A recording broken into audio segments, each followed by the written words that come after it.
ইরানে গত শুক্রবার ১৩ জুন থেকে শুরু হওয়া ইসরায়েলি হামলায় এখন পর্যন্ত ৫৮৫ জন নিহত হয়েছেন। ওয়াশিংটন ডিসি ভিত্তিক মানবাধিকার কর্মীদের সংগঠন এ তথ্য জানিয়েছে। সংগঠনটি বলছে, ইসরায়েলি হামলায় ইরান জুড়ে কমপক্ষে ৫৮৫ জন নিহত এবং আহত ১৩২৬ জন।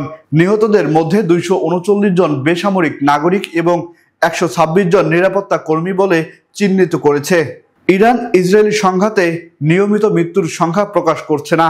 সোমবার প্রকাশিত তাদের সর্বশেষ আপডেটে মৃত্যুর সংখ্যা ২২৪ জন এবং আহত ১২৭৭ জন বলে উল্লেখ করা হয়েছে।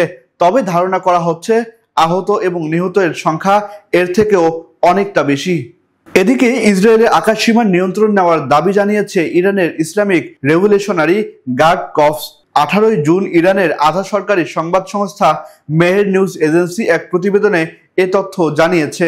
বুধবার ভোরে ইরানের মাটিতে ইসরায়েলি আগ্রাসনের প্রতিক্রিয়ায় হামলা চালানো হয়।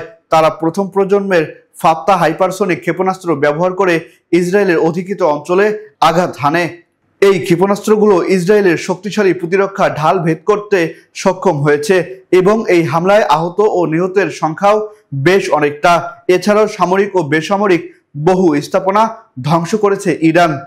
ইরানের সশস্ত্র বাহিনীর chief of staff major general Abdur Rahim Musavi ঘোষণা করেছেন, দখলদার ইসরায়েলি শাসনের বিরুদ্ধে শীঘ্রই শাস্তিমূলক অভিযান শুরু করতে যাচ্ছে ইরান। ইরান এখন পর্যন্ত যে পাল্টা হামলাগুলো চালিয়েছে সেগুলো মূলত সতর্কবার্তা এবং প্রতিরোধমূলক ছিল। প্রকৃত শাস্তিমূলক অভিযান এখনো শুরু হয়নি। অপেক্ষা করুন সেই আঘাতের, যেই আঘাতে চূর্ণ বিচূর্ণ হয়ে যাবে ইসরায়েল।